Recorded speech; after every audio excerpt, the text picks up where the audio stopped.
Bien, nous passons à la vectorisation automatique. J'ai sélectionné trois animaux, trois lions qui me plaisent suffisamment pour envisager d'en faire une vectorisation, puis une programmation pour une broderie. Alors celui-ci, vous l'avez déjà vu puisqu'il a été mis en œuvre par un membre dans une broderie.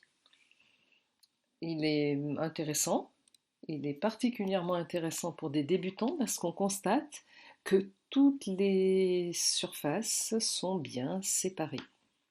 Comme la vectorisation automatique nous donne un chemin unique, quand il va être séparé en autant de chemins qu'il y a de parties et il ne présente strictement aucune difficulté.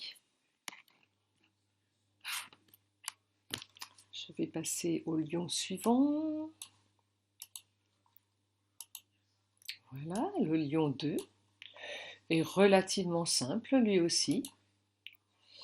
Des surfaces vastes qui seront réalisées facilement au point de remplissage. Une surface continue tout autour, un trou. Une surface continue, un nouveau trou. Et une dernière surface continue avec des trous. Alors celui-là, il va particulièrement nous intéresser. On va voir comment le traiter. Et le lion 3, je le montre parce qu'il est anecdotique, il se trouve inversé, et vous verrez que dans les paramétrages de la vectorisation automatique, on peut envisager d'inverser les couleurs. Donc on demandera une inversion et les couleurs seront récupérées à l'opposé de ce qu'elles sont ici. Eh bien, nous allons tout de suite passer en vectorisation en important. Alors c'est important de dire que c'est importé. On ouvre un fichier qui est du format compris par Inkscape, du format généré par Inkscape. Par contre, on importe, c'est quelqu'un qui vient de l'extérieur, on importe un fichier qui a été créé avec un autre logiciel. Et là, un fichier au format bitmap. Donc j'ouvre le lion, celui qui est un tout petit peu plus compliqué, je le ramène dans ma page. Voilà, je vais me centrer sur la page et tant que l'image est sélectionnée, je vais demander à vectoriser cet objet matriciel. Alors là, on a beaucoup d'options possibles. Pour ce qui me concerne, je n'utilise jamais d'autre vectorisation que le seuil de luminosité, voire le traçage d'une ligne centrale. Chaque fois qu'il est question de couleur, je ne suis pas satisfaite parce qu'on obtient beaucoup trop de couches et c'est très compliqué à utiliser. La détection de contours, elle pourrait être intéressante, c'est-à-dire qu'elle va nous détecter toutes les lignes de séparation entre des couleurs. Après, il faut les retraiter, réassembler, pourquoi pas. La quantification des couleurs, moi je dis non. Autotrace, ça donne des résultats que je ne juge pas satisfaisants. Et Centerline, par contre, peut présenter de l'intérêt parce que Centerline nous permet d'obtenir une ligne située entre les deux extrémités, entre les deux bords d'une surface. Ça peut être intéressant quand on veut extraire des contours sur des dessins au trait. Pour le lion, on va passer en seuil de luminosité. Dans les paramètres, celui-ci est relativement simple, mais il se peut qu'on trouve des zones, de petites zones qu'on ne veut pas voir, parce qu'elles ne seront pas brodables. On est toujours dans la même logique. Donc 25 pixels carrés, on peut même aller, puisqu'on a dit qu'à 64, on s'arrêtait dans l'exemple précédent, on peut monter assez haut. Bon, ici, il se trouve qu'on n'a pas toutes ces petites zones-là. Adoucir les coins, moi je vous recommande de les adoucir. Et je vais dire pourquoi. Alors, pas exagérément, mais si on n'adoucit pas les coins, on risque d'avoir des croisements de lignes. Et le croisement de lignes est d'une des choses les plus embêtantes à traiter quand on a fait une vectorisation. Donc il vaut mieux avoir une ligne un peu trop arrondie, voire la rendre très pointue, très dure, au moment où on traite les lignes après vectorisation. Et j'aime bien optimiser aussi, et la raison elle est à peu près semblable. Si on optimise une vectorisation, on diminue le nombre de nœuds et on a une forme qui est beaucoup plus souple, qui est moins pleine de détails, qui comporte beaucoup moins de nœuds et qui est bien plus facile à retravailler. On peut vérifier par une mise à jour que tout est correct et vogue la galère. Voilà. Le travail est fait. Alors ça n'a pas l'air, mais je vais vous prouver que oui. On va faire apparaître la fenêtre des objets. Dans cette fenêtre, j'aperçois un chemin unique généré par Inkscape et l'image du dessous qui était d'ailleurs un petit peu plus grande. Cette image-là, je vais la décaler et la sortir du champ. Je n'en ai pas besoin là. Je vais retravailler sur la vectorisation. Non, je suis sur l'image, pardon. Voilà, je vais retravailler sur la vectorisation. J'ai un chemin unique, ce qui signifie, et là c'est évident, que ce chemin doit être d'une façon ou d'une autre combiné par des opérations logiques. Pour un chemin tel quel, si j'essaye de le broder, et on va le faire d'ailleurs, on va demander un dépistage des problèmes, on constate que les surfaces ne sont pas jointives, j'ai cette grande surface plus celle-ci, elles sont complètement déconnectées et très probablement, voilà, mon premier message, eh ben non, ça n'est pas le premier. Le premier message, c'est un trop petit remplissage. Je vais regarder l'ensemble des messages apparus. On a un croisement de bordure, on a un trop petit remplissage, ok. Et on n'a pas ma déconnexion. Bon, en tout cas, c'est ce qui aurait dû se produire. Ça ne s'est pas produit, tant pis. Ah, nulé. Vous vous souvenez que CTRL-Z est votre grand ami. Donc voilà, j'ai supprimé le calque des problèmes et je vais tout de suite séparer mon chemin. Oh, tout est noir. Tout est noir. Et puis j'ai 9 objets différents. J'ai un objet noir sur lequel je trouve un objet noir qui est le premier trou. C'est bien d'essayer de se figurer à quoi correspondent chacune des formes obtenues.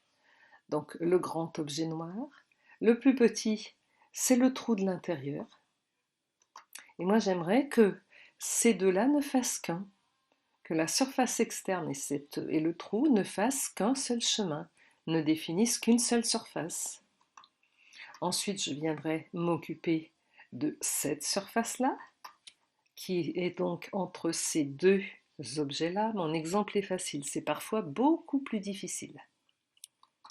Puis, je m'occuperai de la dernière partie centrale dans laquelle j'ai encore des trous. Alors, on va s'occuper des deux parties externes. L'extérieur. Vous constaterez que c'est toujours très bien classé, toujours de l'extérieur vers l'intérieur. Je peux quasiment y aller les yeux fermés. Alors, j'ai deux solutions pour traiter cette affaire-là.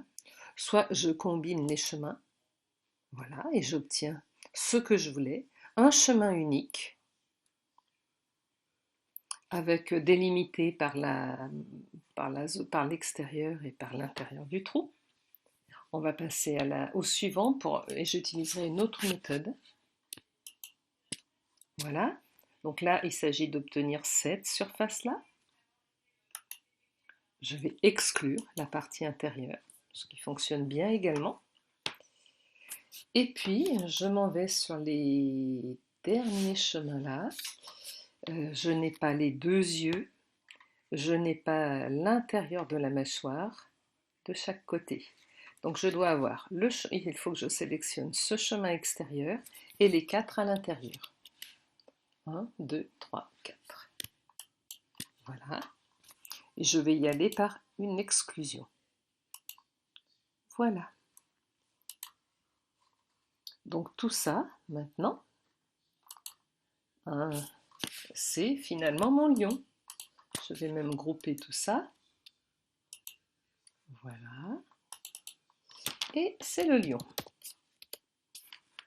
Alors, dans la logique, c'est pas mal de faire une petite détection de problème pour voir s'il ne reste pas des soucis.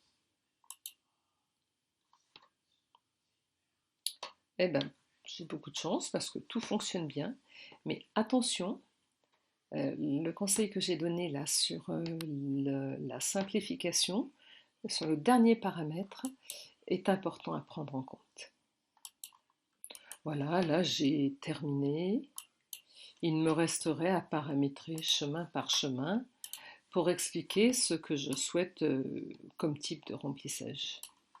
Je vais utiliser les remplissages standards et on va faire très rapidement une simulation pour vérifier que tout se passe bien.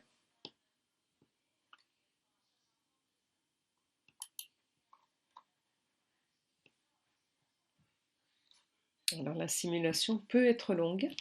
La simulation peut être longue d'autant plus que la forme est de grande taille.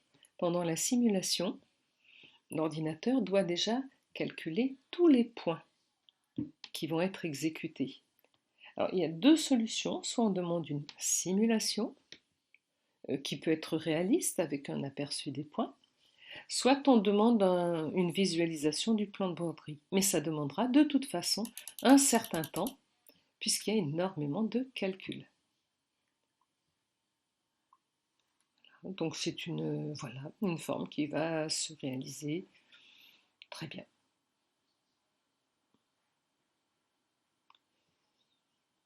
Voilà.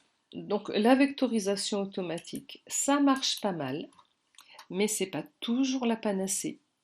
Quand on a des formes un peu complexes, on a très rapidement des problèmes. Et bien souvent, ça vaut largement le coup de se prendre 2 minutes de plus et de faire une vectorisation manuelle avec des courbes de Bézier. Et à voir, hein, on va varier les plaisirs. Entre ces deux formes-là, on aurait aimé avoir une crinière marron. Alors je vais faire ça à côté. Parce que là, on commence à faire du vrai travail sur les chemins. Donc je duplique. Je vais fabriquer ça à côté pour ne pas prendre de risques. Qu'est-ce que j'ai donc fait? Je recommence. Je ne vais pas dupliquer parce que ça duplique sur place. CTRL-C, CTRL-V, donc je colle ça ailleurs. Voilà, je le déplace. Je sépare tout. Voilà. Et j'obtiens les 4 chemins de départ. 1, 2, 3, 4. Et de fait, entre le deuxième et le troisième, je voudrais d'abord supprimer le chemin externe, je n'en ai pas besoin. Supprimer le chemin du milieu, je n'en ai pas besoin. Voilà, et entre ces deux chemins-là, je voudrais faire une exclusion. Voilà, appliquer une couleur. Mettons que l'intérieur, j'en ai très peu. Voilà. Je prends ma forme et je la dépose. Alors, enlever l'aimantation, c'est bien utile. Voilà, et je peux même finir les choses à la main en déplaçant au curseur. Voilà, je pourrais avoir le même type de démarche pour achever ici. Je vous souhaite de très belles vectorisations.